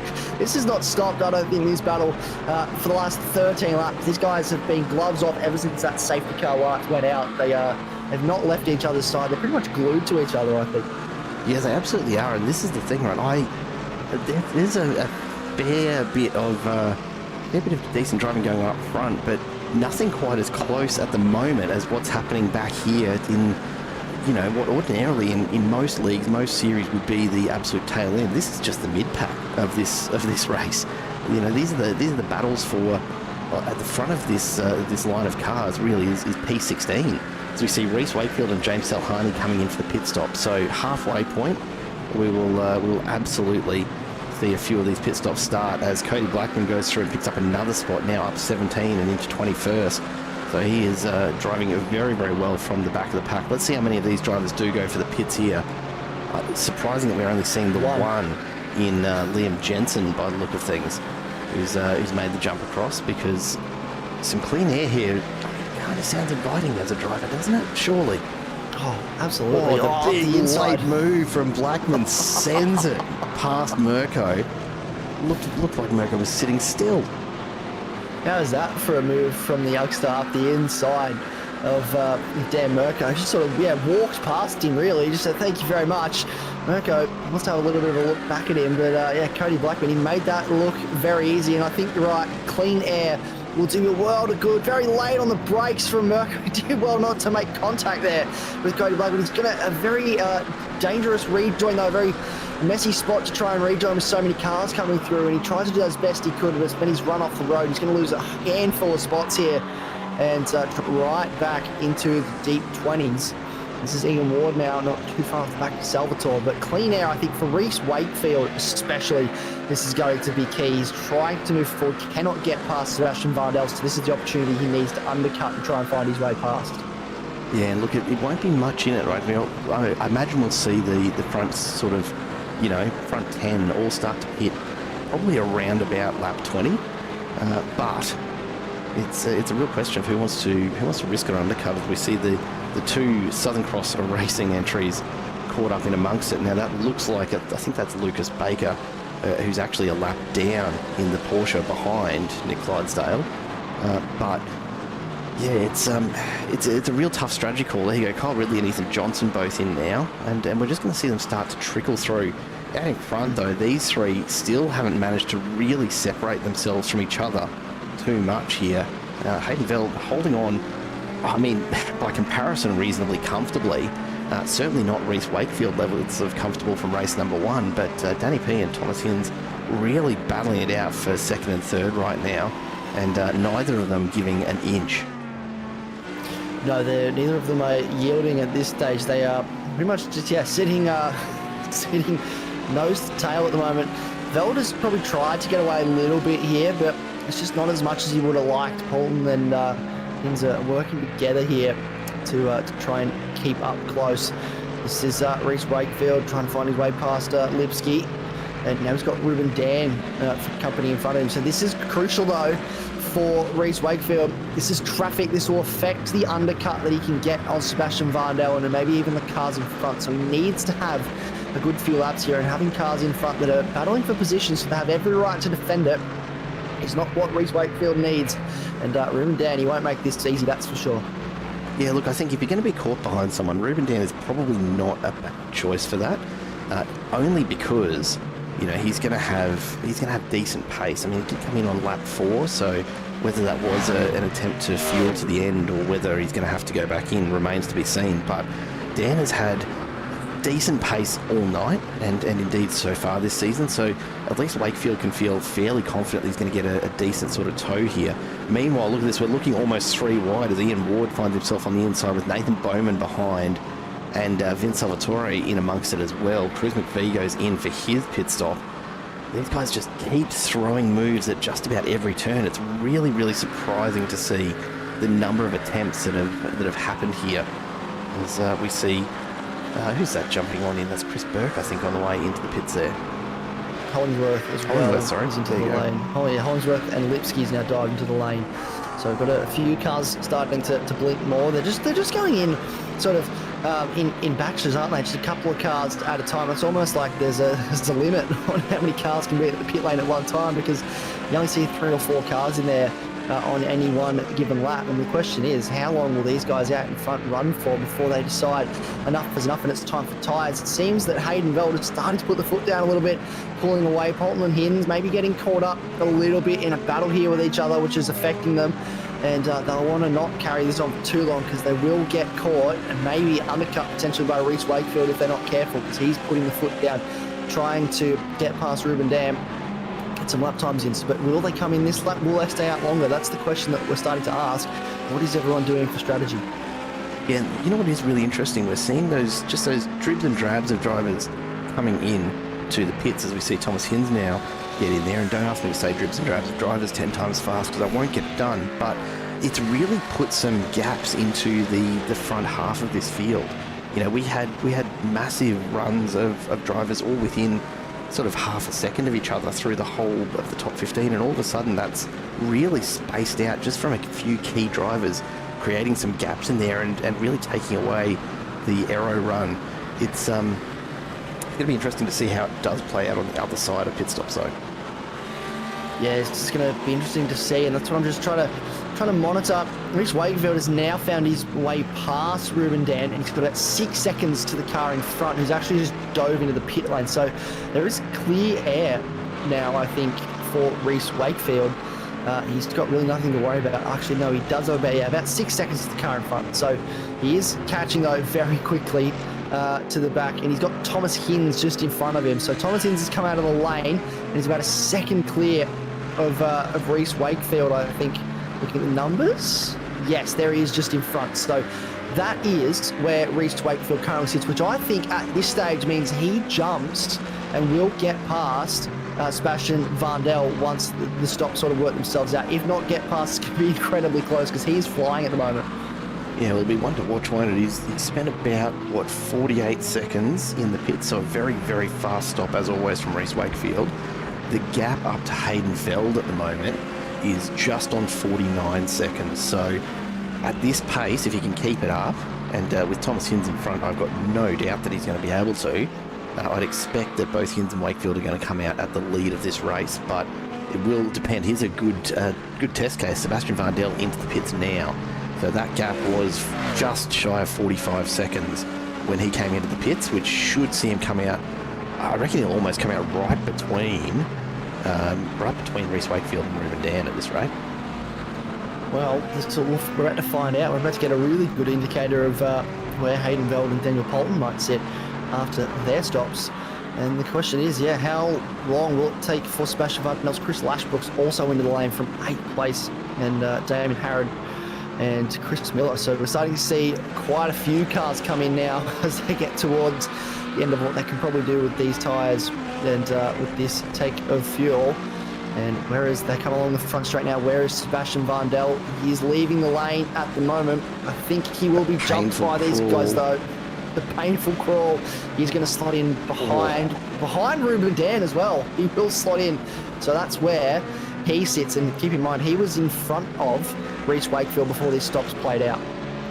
Yeah, that was close. That was very, very close. And I think the only reason that the Ruben Dan ended up in front is that Vandel took just a bit longer, just a touch over 50 seconds in the pit lane there, and that's really what's put him to the back of this pack. I'm interested to see, like, with all of the drivers coming in here on lap 18, that says to me that most of them are starting to run pretty low on fuel, I would imagine. So there's no way that Ruben Dan can make it to the end after a lap 4 pit stop. I can't see it happening.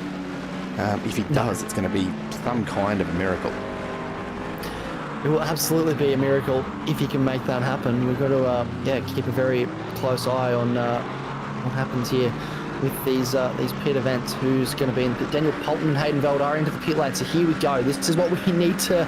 It's what we need to keep a close eye on. We've got this battle going on between Ethan Johnson and Whiting. We have got our race leaders into the pit lane. Everyone at the top of the field now that's yet to pit is starting to enter the lane. How long is this stop going to be for our race leader Hayden Veld and for Dan Poulton? Where is, as well, Reece Wakefield and Thomas Hinds? Thomas Hinds going slowly. Yeah, slow down that he had to clear there. That yellow flag popping up on your timing tower, folks, is the iRacing slowdown. It's not a crash indicator. It's just the way that it tells us that a driver has copped a slowdown from the iRacing software for cutting a corner or something similar. But have a look at this. Hayden Veld and Danny P both out in front of Reece Wakefield, but only just. And sure enough, the two OPR teammates find themselves side by side. Danny P will move over and let Reece Wakefield continue on and try and just track down Hayden Veld, but Veld maintains an almost 3-second gap to Reece Wakefield. That is a pretty good gap. And a 49-second pit stop for the race leader. That was the difference between getting out in front and getting out behind.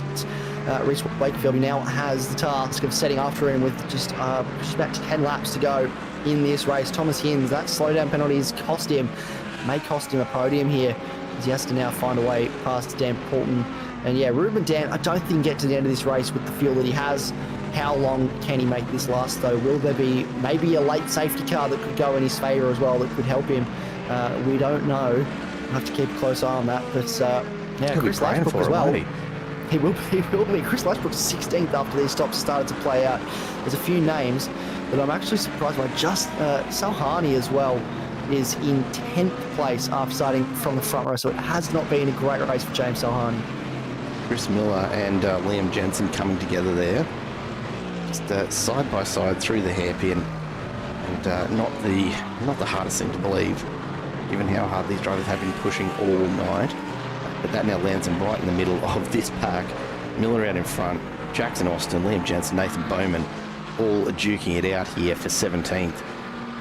This is what's happening on the other side of the pit stops. Ruben Dan comes in, so yeah, not making it to home on that fuel load. But you can see that as these guys get through their pit stops, all of a sudden these battles are re-emerging as the drivers coming out on fresh tyres try to get them up to temp, while the drivers who have already had their changes have a bit more pace and can start to close a few of those gaps. James Salhani now just looking up the road to Mitch Curry. He's going to try and jam this up the inside of the emerging Charlie Milliken. I think that is on the way out of the pits there. And gets through comfortably in the end, and still holding about half a second back from Mitch Curry at the moment.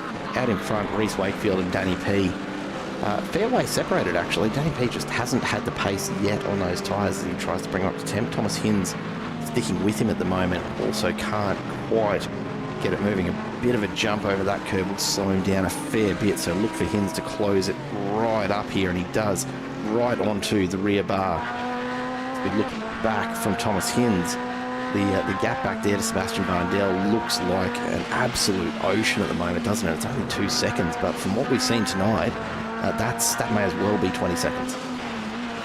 Yeah, it's definitely there's a bigger gap. It seems to be opening a little bit, but the gap that's not open, the gap that's actually closing is the gap at the front of the field between Veld and Wakefield. That's down to 1.3 seconds now. So Wakefield, with the extra temperature in those tyres, just from being from running a little bit longer and being well established into his stint, is actually making good use to this this pace here at the start of this second stint.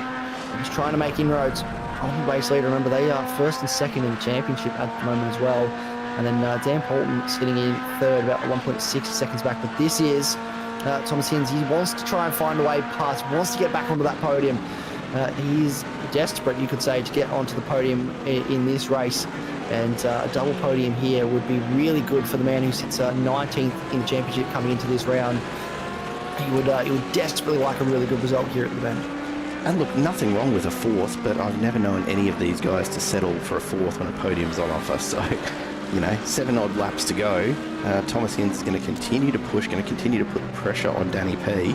Just got to be careful not to wipe himself out in the process. And further up the road, yeah, Reece Wakefield just really continuing to just reel Hayden Veld in, which is surprising. You know, Veld has the fresher tyres, got them done on lap 18. So Wakefield, look, I mean, he's just drawn to within a second, so our battle box comes up as he closes that down. He's just finding more pace at the moment than Veld can. Yeah, he's just, as he said, he's very comfortable with this circuit. He's done a lot of laps here.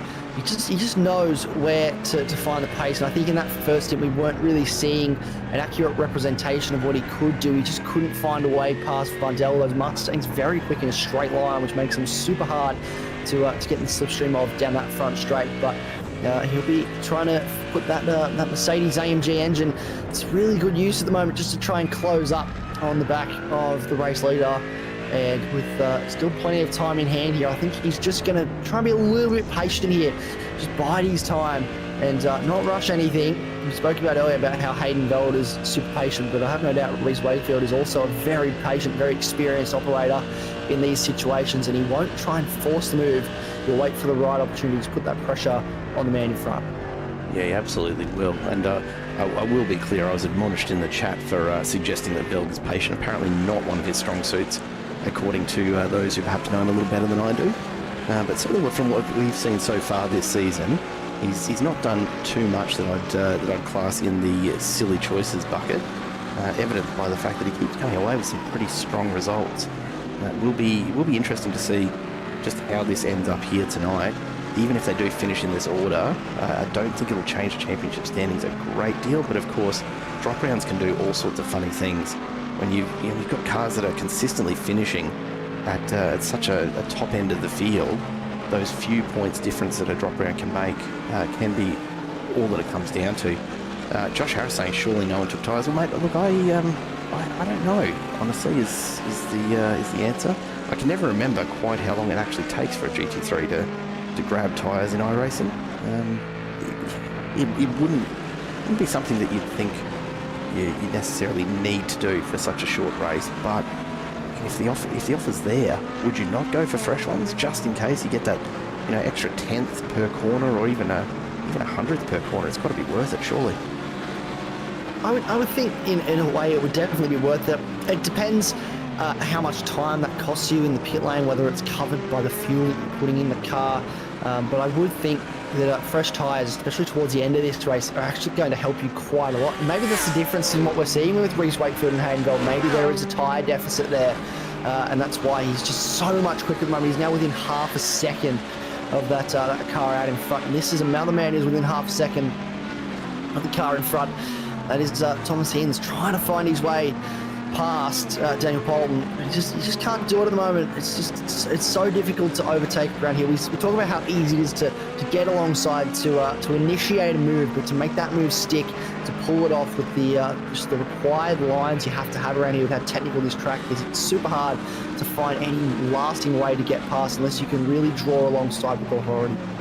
Thomas Hinds looking to do exactly that as he puts more and more pressure on Danny P, who really just cannot find the pace here to try and catch up to his teammate in Reece Wakefield ahead. That gap now out to just over a second and a half. Not a lot of movement in it, but certainly not really min. And as we said earlier, that's probably just down to Reece's overall pace at this track. But Thomas Hinds right there enjoying the tow from Danny P at the moment. We jump back now to Ethan Johnson and Kyle Ridley, who are side by side as they start to get through into this complex of right-handers and down towards the hairpin, if I'm not mistaken. No, they're actually past that already, sorry.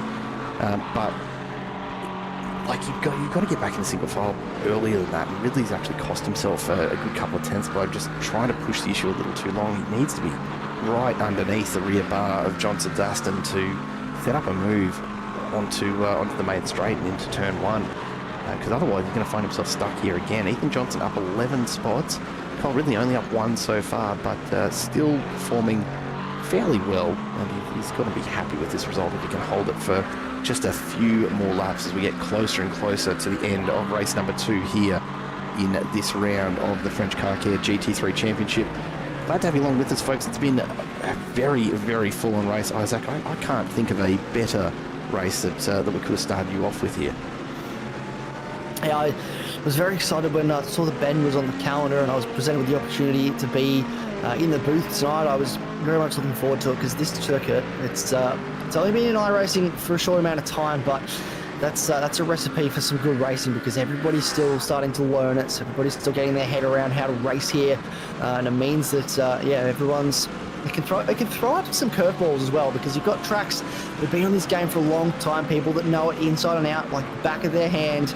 This circuit, for the most part, everybody's on a relatively even playing field. So you can see some of the guys that might struggle at circuits that have been around for a long time because they're still, they're still learning compared to some other blokes. You can see some new names rise to the top here, and that's what we've seen, particularly this evening with Hinds being as competitive as he is. This circuit being something that's relatively new for everybody. He's just really showing what he really can do at being at the top of this circuit and throwing it around, being at the top of this leaderboard, throwing it around with some of the big names in this series. Because Reece Wakefield, Daniel Polton, Sebastian Varndell, they're the benchmarkers. They're the benchmark this season, and they're certainly nothing to be scoffed at throwing it around with these guys. One of the things that always impresses me about Thomas Hinds is not the fact that he's got pace here in the GT3s, it's the fact that he's got pace in everything he jumps in. I've had weeks where I've covered 3 different leagues and he's shown up in all 3 of them. He's been racing GT3 in one, he's been racing a Gen 3 supercar in another, and then he's been an open wheeler like an F4 or a Super Formula Light in the other. And this bloke just jumps from car to car to car and he just gets it. I can't recall ever having asked him what exactly he's racing on, but the thing that would just absolutely end me is if he's doing this on a G29 or something like that from Logitech. It's not outside the realm of possibility, but it would just really complete the picture for Hinds if that was the case. You would think that any reasonable person would be doing this on a direct drive wheel at to have the ability to jump between car to car like he does. But in saying that, I have seen some, I think that the term we coin is aliens, some really fast guys being on G29s, just being able to jump from even from game to game and still be competitive, like completely different, platform of racing, and they're still competitive, and it's all on a G29, which is not a wheel you'd typically associate with being the fastest, on, because they're a fairly inexpensive wheel. Now, in saying all of that, these guys are just coming up on Ian Ward now. He's kind of caught in the middle of this.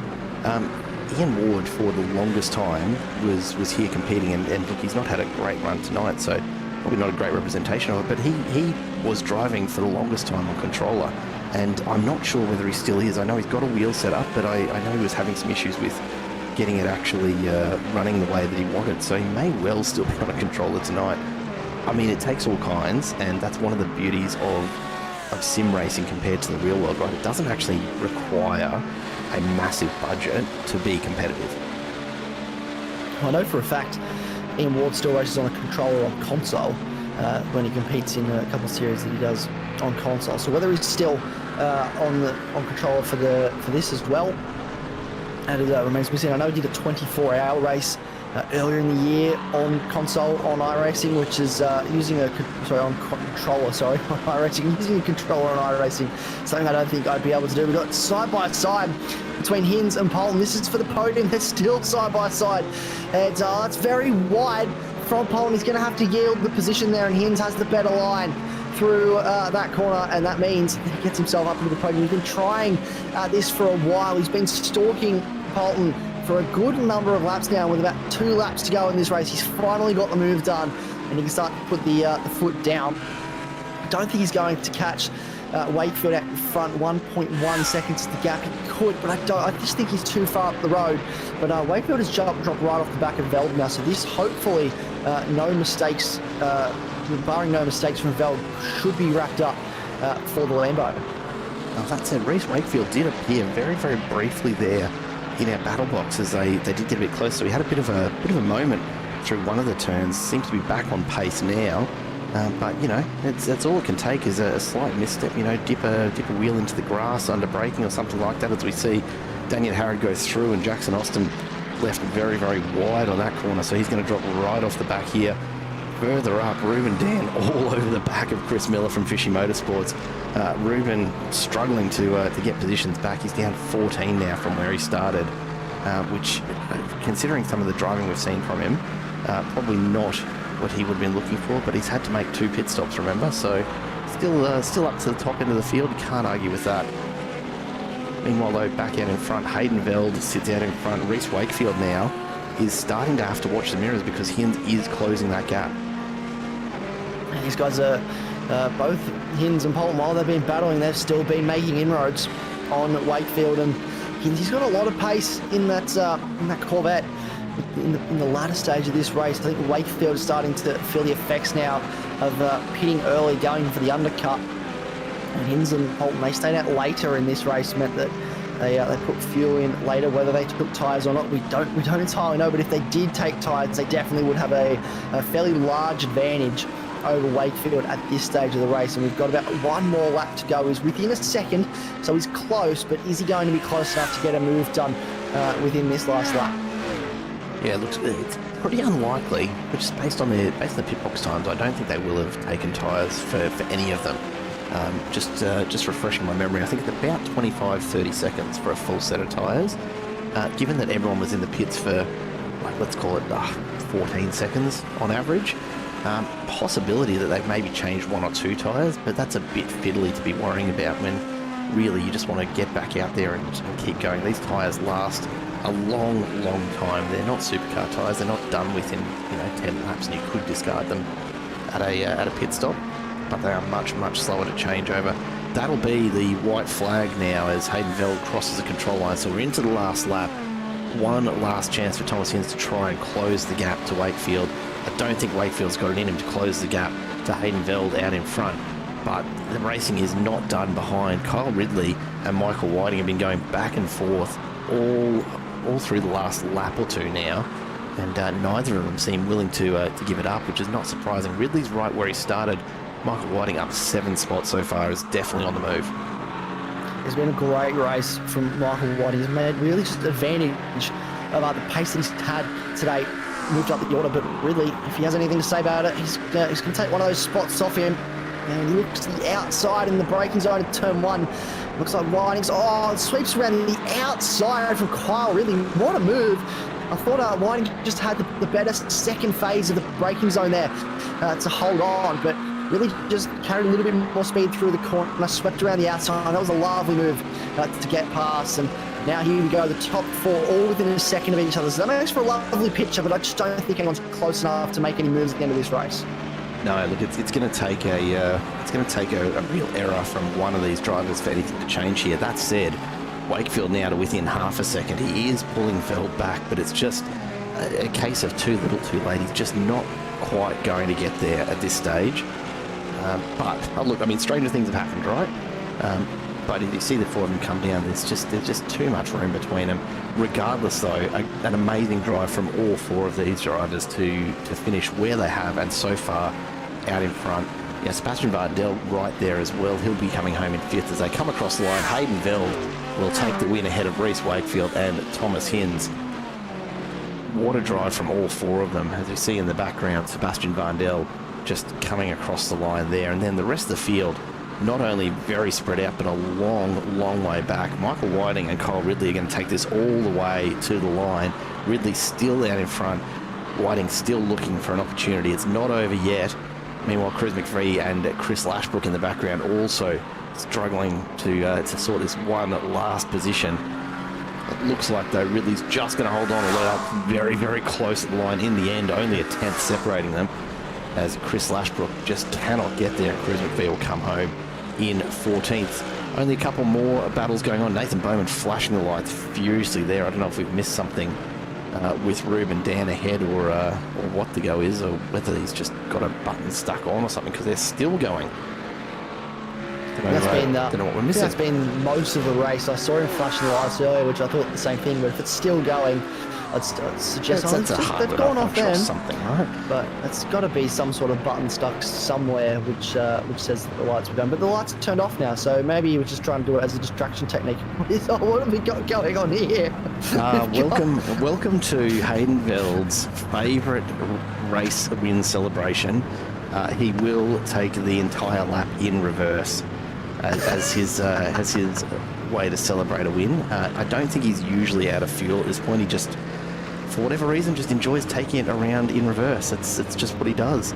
Not the first time we've seen it. As we see a bit of a nudge from the Koala Cartel train lining up on him here. It's always a look, that's for sure. It's quickly becoming one of my favourite race celebrations of all time. Just drive the entire lap backwards as victory lap. I think it'd be quite interesting when we saw some people exercise this in real life, as we see him decide he's going to take the old, or the shorter circuit. He's going to go the shortcut way to get back to the pit lane. He doesn't want to drive the full track. Bit soft, honestly. Bit soft. Yeah, I think so. Just do the whole thing. Like, why not? But there we go. He takes a really shortcut, and you have to. If you're gonna do it backwards, you're gonna do the whole thing backwards. I'm going to hold him to that. If we do race on the Nürburgring at some point, I expect a full lap in reverse. If he wins. Yeah. If he wins, full cool down lap backwards. Yep. I wonder what sort of time you could set around the ring in reverse, even in a Lamborghini. That's an interesting question. I'd love to find out. Maybe we'll get him to do it one day. One day. Let's take a look at the results from race number 2. Hayden Veld brings it home ahead of Reece Wakefield and Thomas Hinz, and Danny P finishes just outside the podium. Sebastian Vardell home in 5th with Mick Polly, Liam Tipping, Mitch Curry in 8th. James Salhani finishes in 9th. Ethan Johnson finishes in the top 10. Let's have a chat to a few of the drivers post-race, and we'll start with Mr. Thomas Hinz. Tom, how are you, mate? It's been a moment. Hey, man. Yeah, no, it's been good. How are you guys? Doing well. Look, a cracking race for you tonight. Came home strong and got that move done on Danny P in the dying stages. Congrats on the podium, first of all. How did that feel compared to race 1? Yeah, good. Yeah, obviously, I think it was a double podium for me, so that's good. There's a bit of a, there's a little bit of annoyance, just in the sense that kind of both races I sort of held up a little bit. Obviously, in the first race, I couldn't get past Vardell. He did defend very well, pretty aggressive, but all fair. So it was good defence from Sebastian, to be fair to him. Very good defence, but just couldn't get the move done. I definitely felt I had more pace, but just couldn't get the move done. And then, yeah, race 2 was a bit of a shame because I popped out ahead of Reece in those stops, and then apparently you can get slowdowns here. I didn't know that, but apparently you can get slowdowns, as I found out.